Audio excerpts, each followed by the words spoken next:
اعوذ باللہ من الشیطان الرجیم بسم اللہ الرحمن الرحیم۔ مجلس انصار اللہ برطانیہ کے سالانہ اجتماع سے حضور انور ایدہ اللہ تعالی بنصر عزیز کا ولولہ انگیز اختتامی خطاب۔ روزنامہ الفضل انٹرنیشنل، جمعرات 12 اکتوبر 2023۔ انصار اپنی ترجیح دین کو دنیا پر مقدم بناتے ہوئے اپنے انصار اللہ ہونے کی لاج رکھیں۔ مسجد بیت الفتوح ماڈرن، 8 اکتوبر 2023۔ نمائندگان الفضل انٹرنیشنل۔ امیر المومنین حضرت مرزا مسرور احمد خلیفۃ المسیح الخامس ایدہ اللہ تعالی بنصر عزیز مسجد بیت الفتوح ماڈرن میں منعقد ہونے والے مجلس انصار اللہ برطانیہ کے سالانہ اجتماع منعقدہ 6 تا 8 اکتوبر 2023 کے اختتامی اجلاس میں بنفس نفیس رونق افروز ہوئے اور اردو زبان میں بصیرت افروز اختتامی خطاب ارشاد فرمایا۔ یہ خطاب MTA کے مواصلاتی رابطوں کے توسط سے پوری دنیا میں براہ راست سنا اور دیکھا گیا۔ یاد رہے کہ مجلس انصار اللہ امریکہ اور فرانس نے بھی انہی ایام میں اپنے اجتماعات کا انعقاد کیا اور آج کے اختتامی اجلاس میں آن لائن شمولیت اختیار کی۔ چنانچہ MTA کی اسکرین پر برطانیہ کے علاوہ امریکہ اور فرانس سے بھی مجلس انصار اللہ کے اجتماع کے مناظر دکھائے جاتے رہے۔ حضور انور ایدہ اللہ تعالیٰ کی 4:07 پر مسجد بیت الفتوح کے احاطے میں تشریف آوری ہوئی۔ ڈاکٹر چودھری اعجاز الرحمان صاحب صدر مجلس انصار اللہ برطانیہ، صاحبزادہ مرزا وقاص احمد صاحب ناظم اعلیٰ اجتماع و نائب صدر صف دوم، اور محترم رفیق احمد حیات صاحب امیر جماعت احمدیہ برطانیہ نے حضور پرنور کا استقبال کیا۔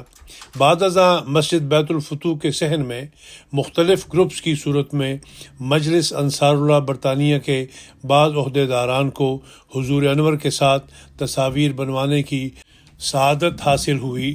ان میں زعماء مجالس، نیشنل عاملہ مجلس انصار اللہ، ناظمین اعلیٰ ریجنز، علم انعامی حاصل کرنے والی مجلس ڈڈلی کی عاملہ، بہترین ریجن قرار پانے والے بیت الفتوح ریجن کی عاملہ اور اجتماع کمیٹی کے گروپ شامل تھے۔ 4:18 پر حضور انور مسجد بیت الفتوح کے مین ہال میں تشریف لائے اور نماز ظہر و عصر جمع کر کے پڑھائیں۔ نمازوں کی ادائیگی کے بعد 4:55 پر حضور انور پرجوش نعروں کی گونج میں طاہر حال میں داخل ہوئے اور کرسی صدارت پر رونق افروز ہوئے۔ اجلاس کی کارروائی کا آغاز تلاوت قرآن کریم سے ہوا۔ مکرم حافظ طیب احمد صاحب نے سورۃ الجمعہ کی پہلی 5 آیات کی تلاوت اور ان کا انگریزی زبان میں ترجمہ پیش کرنے کی سعادت حاصل کی۔ بعد ازاں حضور انور کی اقتداء میں تمام شاملین نے انصار اللہ کا عہد دہرایا۔ ان کے ساتھ MTA کے مواصلاتی رابطوں کے توسط سے براہ راست دنیا بھر کے انصار اور دیگر احباب و خواتین نے بھی یہ عہد دہرانے کی سعادت حاصل کی۔ اس کے بعد مکرم منیر عودہ صاحب نے حضرت اقدس مسیح موعود کا عربی قصیدہ یا آئینہ فیض اللہ والعرفانی یسعی الیک الخلق کالظمآن میں سے منتخب اشعار ترنم کے ساتھ پیش کیے۔ ان اشعار کا انگریزی ترجمہ مکرم ٹومی کالو صاحب کو پیش کرنے کی سعادت ملی۔ مکرم عمر شریف صاحب نے حضرت مسیح موعود کے اردو منظوم کلام بعنوان شان اسلام میں سے منتخب اشعار خوش الہانی سے پیش کیے۔ ان اشعار کا آغاز درج ذیل شعر سے ہوا: وہ پیشوا ہمارا جس سے ہے نور سارا، نام اس کا ہے محمد، دل بر میرا یہی ہے۔ بعد ازاں ڈاکٹر چودھری اعجاز الرحمان صاحب صدر مجلس انصار اللہ برطانیہ نے اجتماع کی رپورٹ پیش کی۔ رپورٹ اجتماع از صدر مجلس انصار اللہ برطانیہ۔ مکرم صدر صاحب مجلس انصار اللہ برطانیہ نے اجتماع کی رپورٹ پیش کرتے ہوئے کہا کہ مجلس انصار اللہ برطانیہ بہت خوش قسمت ہے کہ حضور انور نے ایک مرتبہ پھر ہمارے اجتماع کو اپنی تشریف آوری کے ساتھ رونق بخشی۔ خاکسار مجلس انصار اللہ کی طرف سے حضور انور کا تہ دل سے شکریہ ادا کرنا چاہتا ہے کہ حضور انور نے ہماری کمزوریوں کے باوجود ہم پر یہ خاص شفقت فرمائی اور ہماری حوصلہ افزائی فرمائی۔ نیز حضور انور سے دعا کی عاجزانہ درخواست ہے کہ اللہ تعالی ہمیں حضور انور کی توقعات پر پورا اترنے کی توفیق عطا فرمائے، آمین۔ امسال ہمارے اجتماع کا مرکزی عنوان حضرت مسیح موعود کی بعثت کے اغراض و مقاصد تھا۔ اللہ تعالیٰ کے فضل سے امسال 145 مجالس میں سے 132 مجالس اور تمام 18 ریجنز نے اپنے مقامی اجتماعات منعقد کرنے کی توفیق پائی۔ اجتماع کے تینوں دن با جماعت نمازوں کے علاوہ نماز تہجد اور درس القرآن کا انتظام کیا گیا تھا۔ اجتماع کا افتتاح جمعے کے روز مکرم امیر صاحب نے 4:30 بجے کیا۔ اجتماع کے دوران علماء سلسلہ نے مختلف عناوین پر سیر حاصل تقاریر کی، جنہوں نے اپنی تقاریر میں خلافت کی برکات بھی بیان کی۔ علمی و ورزشی مقابلہ جات کے علاوہ کئی ورکشاپس کا انعقاد بھی کیا گیا، جن میں سائیکلنگ کی اہمیت اور اس کے فوائد، صحت مند طرز زندگی، رشتہ ناتا، مالی قربانی کی اہمیت اور قرآن کریم میں بیان شدہ پیش گوئیاں اور سائنسی نکات وغیرہ شامل تھے۔ اسی طرح ناصر ہال میں مختلف قسم کی نمائشیں بھی لگائی گئی تھیں۔ اس کے علاوہ انصار اللہ کی دلچسپی کے لیے پینل ڈسکشن پروگرامز بھی منعقد کیے گئے، جو بعثت حضرت مسیح موعود اور ہماری ذمہ داریاں اور مجلس انصار اللہ UK کی خدمت انسانیت کے پروجیکٹس اور جماعت کا پیغام پھیلانے میں چیریٹی واک کا کردار کے عناوین پر تھے۔ خاکسار ناظم اعلیٰ اجتماع مکرم صاحبزادہ مرزا وقاص احمد صاحب اور ان کی ٹیم کا بے حد ممنون ہے، جنہوں نے بھرپور محنت اور لگن کے ساتھ اس اجتماع کو کامیاب بنایا۔ خاکسار امیر صاحب UK اور افسر جلسہ سالانہ کا بھی ان کے بھرپور تعاون پر شکریہ ادا کرتا ہے۔ آخر پر خاکسار مجلس انصار اللہ UK کی طرف سے حضور انور کی خدمت میں ایک مرتبہ پھر دعا کی درخواست کرنا چاہتا ہے کہ اللہ تعالی ہمیں حضور انور کے منشائے مبارک کے مطابق چلنے کی توفیق عطا فرمائے، آمین۔ علم انعامی بعد ازاں مجالس انصار اللہ برطانیہ میں امسال بہترین قرار پانے والی مجلس ڈڈلی نے حضور انور ایدہ اللہ تعالیٰ کے دست مبارک سے علم انعامی وصول کرنے کا اعزاز حاصل کیا۔ خلاصہ خطاب حضور انور امیر المومنین حضرت خلیفۃ المسیح الخامس ایدہ اللہ تعالیٰ بنسل عزیز 5:23 پر خطاب فرمانے کے لیے ممبر پر تشریف لائے اور السلام علیکم ورحمۃ اللہ کا تحفہ عنایت فرمایا۔ تشہد، تعوذ اور تسمیہ کی تلاوت کے بعد حضور انور نے فرمایا، آج انصار اللہ UK کا اجتماع اختتام کو پہنچ رہا ہے۔ اسی طرح فرانس اور امریکہ میں بھی اجتماع ہو رہے ہیں۔ MTA نے اب تمام دنیا کے احمدیوں کو ایک کر دیا ہے۔ آج بھی UK کے اجتماع کی بدولت تمام دنیا میں موجود انصار ان باتوں کو دیکھ اور سن رہے ہوں گے۔ پس آج یہاں جو بھی باتیں میں بیان کروں گا، اس کے مخاطب تمام دنیا کے انصار ہیں۔ بانی تنظیم انصار اللہ سیدنا حضرت مسیح موعود رضی اللہ عنہ نے ایک موقع پر انصار سے مخاطب ہو کر فرمایا تھا کہ آپ کا نام انصار اللہ سوچ سمجھ کر رکھا گیا ہے۔ 15 سے 40 سال کا زمانہ جوانی اور امنگ کا زمانہ ہوتا ہے، اس لیے اس عمر کے افراد کا نام خدام الاحمدیہ رکھا گیا تاکہ خدمت خلق کے سلسلے میں زیادہ سے زیادہ وقت صرف کریں، اور 40 سال سے اوپر والوں کا نام انصار اللہ رکھا گیا ہے۔ اس عمر میں انسان اپنے کاموں میں استحکام پیدا کر لیتا ہے، اور اگر وہ کہیں ملازم ہو تو ملازمت میں ترقی کر لیتا ہے۔ اور اس قابل ہو جاتا ہے کہ اپنے سرمایے سے دین کی زیادہ سے زیادہ خدمت کر سکے۔ پس آپ کا نام انصار اللہ اس لیے رکھا گیا ہے تاکہ جہاں تک ہو سکے اپنے دین کی خدمت کی طرف توجہ کریں، اور یہ توجہ مالی لحاظ سے بھی ہو اور دینی لحاظ سے بھی۔ پس اس حقیقت کو ہر ناصر کو سمجھنا چاہیے کہ اس نے اپنی عبادت کے معیار کو بڑھانا ہے، اپنی نمازوں کی حفاظت کرنی ہے، باجماعت نماز کی طرف توجہ دینی ہے، گھروں میں اپنی اولاد کے سامنے اپنی عبادت کے معیار کے نمونے قائم کرنے ہیں۔ حضرت مسلم موعود رضی اللہ عنہ نے حضرت ابراہیم علیہ السلام کی مثال دی ہے کہ قرآن کریم نے حضرت ابراہیم کی یہی خوبی بیان کی ہے کہ وہ اپنی اولاد کو نماز کی تلقین کرتے رہتے تھے، اور یہی اصل خدمت اور فرض انصار اللہ کا ہے۔ ہم نے حضرت مسیح موعود علیہ السلام کی اس بات پر بیعت کی ہے کہ خدا تعالیٰ کی حکومت کو دنیا میں قائم کریں گے، شیطان کی حکومت کو دنیا سے مٹائیں گے اور دین کو دنیا پر مقدم رکھیں گے۔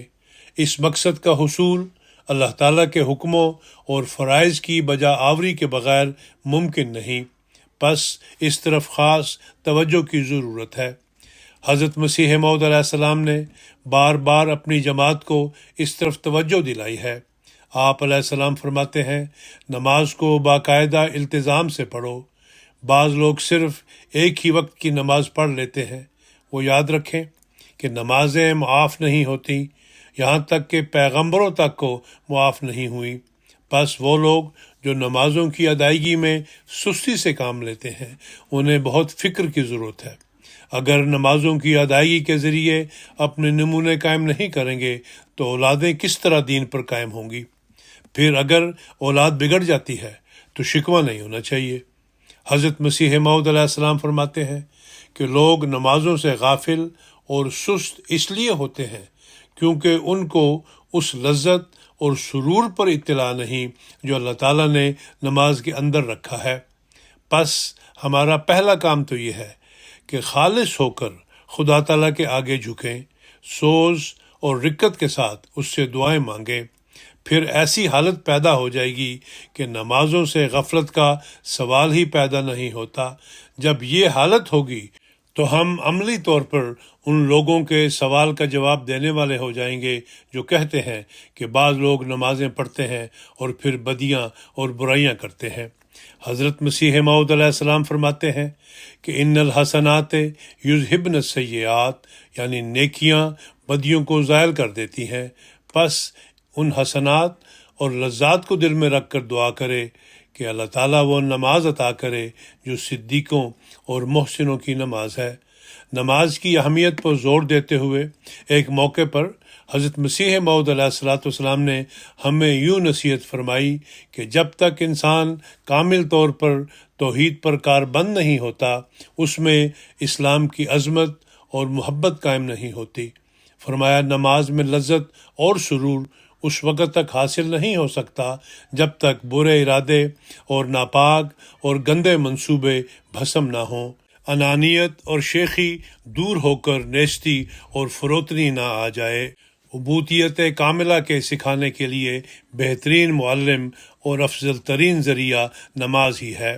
حضرت مسیح موعود علیہ السلام نے ایک جگہ فرمایا کہ اللہ تعالیٰ ہماری جماعت کو ایک نمونہ بنانا چاہتا ہے، پس ہر لحاظ سے یہ نمونے قائم کرو۔ اللہ تعالیٰ متقی کو پیار کرتا ہے۔ خدا تعالیٰ کی عظمت کو یاد کر کے سب ترساں رہو اور یاد رکھو کہ سب اللہ کے بندے ہیں۔ عاجزی انکساری پیدا کرو، کسی پر ظلم نہ کرو، نہ تیزی دکھاؤ، نہ کسی کو حقارت سے دیکھو۔ جماعت میں اگر ایک آدمی بھی گندا ہے تو وہ سب کو گندا کر دیتا ہے۔ تمہارے قول و فعل ایک ہونے چاہیے۔ اللہ تعالیٰ کا خوف اسی میں ہے کہ انسان دیکھے کہ اس کا قول و فعل کہاں تک مطابقت رکھتا ہے۔ اگر اس کا قول و فعل برابر نہیں تو پھر وہ مورد غضب الہی ہوگا۔ جو دل ناپاک ہے، خواہ قول کتنا ہی پاک ہو، وہ دل خدا کی نگاہ میں قیمت نہیں پاتا۔ پس میری جماعت سمجھ لے کہ وہ میرے پاس آئے ہیں اس لیے کہ تخم ریزی کی جائے جس سے وہ پھلدار درخت ہو جائیں، پس ہر ایک غور کرے کہ اس کا اندرونہ کیسا ہے اور اس کی باطنی حالت کیسی ہے۔ اگر ہماری جماعت بھی خدا نخواستہ ایسی ہے کہ اس کی زبان پر کچھ ہے اور دل میں کچھ ہے، تو پھر خاتمہ بالخیر نہ ہوگا۔ حضرت مسیح موعود علیہ السلام نے فرمایا کہ بدر کی فتح کی پیش گوئی ہو چکی تھی، لیکن پھر بھی حضرت صلی اللہ علیہ وسلم رو رو کر دعا مانگتے تھے۔ حضرت ابو بکر نے عرض کیا کہ جب ہر طرح فتح کا وعدہ ہے تو پھر اس الہا کی ضرورت کیا ہے؟ آپ نے فرمایا کہ وہ ذات غنی ہے، ممکن ہے کہ وعدہ الہی میں کوئی مخفی شرائط ہوں، اس لیے دعا کی ضرورت ہے۔ پس بڑے خوف کا مقام ہے کہ انصار جنہوں نے عہد کیا ہے ہم اللہ تعالیٰ کے دین کی مدد کے لیے ہر ممکن کوشش کریں گے اور اپنی اولادوں کو بھی دین سے جوڑے رکھیں گے، تو ان کو ہر وقت اس فکر میں رہنا چاہیے کہ ایسے نمونے قائم کریں جو عبادتوں کے بھی اور عملی حالتوں کے بھی اعلیٰ معیار ظاہر کرنے والے ہوں، تاکہ اپنی بیوی بچوں کے لیے ایک نمونہ ہوں۔ ہمارے ذمہ خدا نے بہت بڑا کام لگایا ہے۔ ہم نے صرف اپنی اور اپنی اولادوں کی تربیت نہیں کرنی، بلکہ دنیا کو حضرت صلی اللہ علیہ وسلم کے جھنڈے تلے لانا ہے اور اللہ تعالیٰ کی توحید کو دنیا میں قائم کرنا ہے۔ پس حضرت مسیح موعود علیہ السلام نے ہمیں جو نصائح فرمائی ہیں ان کی جگالی کرتے رہنا چاہیے، اپنی زندگی کو اس کے مطابق ڈھالنے کی کوشش کرنی چاہیے، تب ہی ہم کامیاب انصار بن سکتے ہیں۔ حضرت مسیح موعود علیہ السلام فرماتے ہیں کہ اگر تم چاہتے ہو کہ تمہیں فلاح دارین حاصل ہو اور لوگوں کے دلوں کو فتح کرو تو پاکیزگی اختیار کرو، عقل سے کام لو اور کلام الہی کی ہدایت پر چلو، اعلیٰ اخلاق کا نمونہ دکھاؤ۔ حقیقی عقل اللہ تعالیٰ کی طرف سے آتی ہے اور اس کے لیے قرآن کریم پڑھنا، سمجھنا اور اس کے احکام پر چلنا ضروری ہے۔ عملی نمونہ پیش کرو، تب ہی کامیابی حاصل ہوگی۔ اگر دنیا و آخرت میں کامیابی حاصل کرنی ہے اور حضرت مسیح موعود علیہ السلام کی اتباع کرنی ہے اور حضرت صلی اللہ علیہ وسلم کے جھنڈے کو دنیا میں لہرانا ہے، تو دلوں کو پاکیزہ بنانا ہوگا اور اس کے لیے تقوی ضروری ہے، اور تقوی کے لیے قرآن کریم پڑھنا ضروری ہے۔ پس قرآن کریم کو تدبر سے پڑھیں، اس پر عمل کریں اور اس کی تعلیم دنیا میں پھیلائیں۔ اگر عمل نہیں تو پھر اس کی تعلیم کا بھی اثر نہیں ہوگا۔ اگر ہم ان سب پر عمل کریں گے تو ہمارے قول و فعل ایک ہوں گے۔ حضرت مسیح موعود علیہ السلام نے فرمایا کہ اگر تم اسلام کی خدمت کرنا چاہتے ہو تو پہلے خود تقوی اختیار کرو۔ تم دیکھتے ہو کہ مسلمانوں کی طاقت کمزور ہو گئی ہے اور قومیں انہیں حقارت کی نظر سے دیکھتی ہیں۔ اگر تمہاری حالت بھی یہ ہو گئی تو پھر خاتمہ سمجھو۔ پس اس ارشاد کو بھی ہمیں اپنے سامنے رکھنا چاہیے کہ اگر اسلام کی خدمت کرنی ہے اور اسلام کے خادم ہونے کا اعزاز حاصل کرنا ہے تو پھر تقوی کے اعلیٰ معیار حاصل کرنے ہوں گے اور اپنے عملی نمونے پیش کرنے ہوں گے۔ ہمیں کس فکر کے ساتھ نمازوں کو سنوارنے کی ضرورت ہے، ہمیں کس فکر کے ساتھ تعلق باللہ کو بلند کرنے کی ضرورت ہے۔ 40 سال سے زائد عمر والے خود اپنا جائزہ لیں۔ انصار کو چاہیے کہ دنیا کو نہیں بلکہ دین کو ترجیح بنائیں۔ گزشتہ ہفتہ میں نے خدام سے عہد لیا تھا، خدا الحمدیہ کے ذمہ اول تو خدمت خلق کا کام دیا گیا تھا، لیکن بعد میں ان سے تبلیغ اسلام کی خدمت بھی لی گئی، لیکن اصل میں تو یہ کام انصار اللہ کا بھی ہے۔ اس لیے یہ عہد اب میں دوبارہ صدر صاحب انصار اللہ پاکستان کی تجویز پر کہ حضرت مسلم موعود کی خواہش تھی کہ ہر موقع پر یہ عہد دہرایا جائے، اب دوبارہ دہرا رہا ہوں۔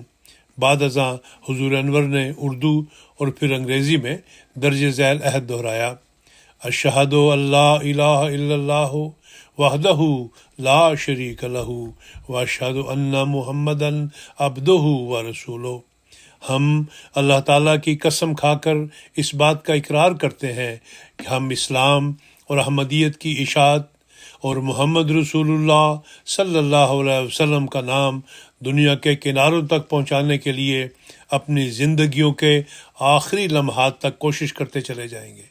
اور اس مقدس فریضے کی تکمیل کے لیے ہمیشہ اپنی زندگیاں خدا اور اس کے رسول صلی اللہ علیہ وسلم کے لیے وقف رکھیں گے، اور ہر بڑی سے بڑی قربانی پیش کر کے قیامت تک اسلام کے جھنڈے کو دنیا کے ہر ملک میں اونچا رکھیں گے۔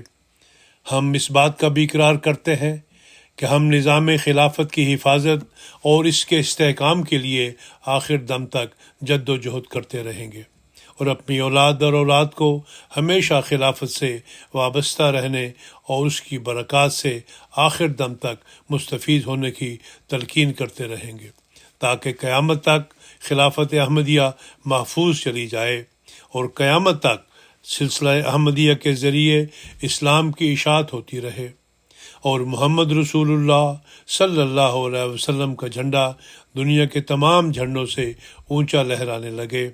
اے خدا، تو ہمیں اس عہد کو پورا کرنے کی توفیق عطا فرما۔ اللہم آمین، اللہم آمین، اللہم آمین۔ حضور انور نے فرمایا کہ اللہ ہمیں یہ عہد بھی پورا کرنے کی توفیق عطا فرمائے، آمین۔ حضور انور کا خطاب 6:04 تک جاری رہا۔ اس کے بعد حضور انور نے دعا کروائی۔ دعا کے بعد حضور انور نے حاضری کے حوالے سے فرمایا کہ صدر صاحب کی اطلاع کے مطابق اجتماع پر انصار کی حاضری 3430 ہے، 138 مہمانان ہیں، کل حاضری 3568 ہے۔ حضور انور نے اس حاضری کو مزید بہتر کرنے کی طرف توجہ دلائی۔ ادارہ الفضل انٹرنیشنل، محترم صدر صاحب مجلس انصار اللہ برطانیہ، فرانس و امریکہ، انتظامیہ اجتماعات اور ممبران مجلس انصار اللہ برطانیہ فرانس و امریکہ کو کامیاب اجتماعات کے انعقاد پر مبارکباد پیش کرتا ہے، نیز دعا گو ہے کہ اللہ تعالیٰ ان اجتماعات کے نیک اثرات مترتب فرمائے، آمین۔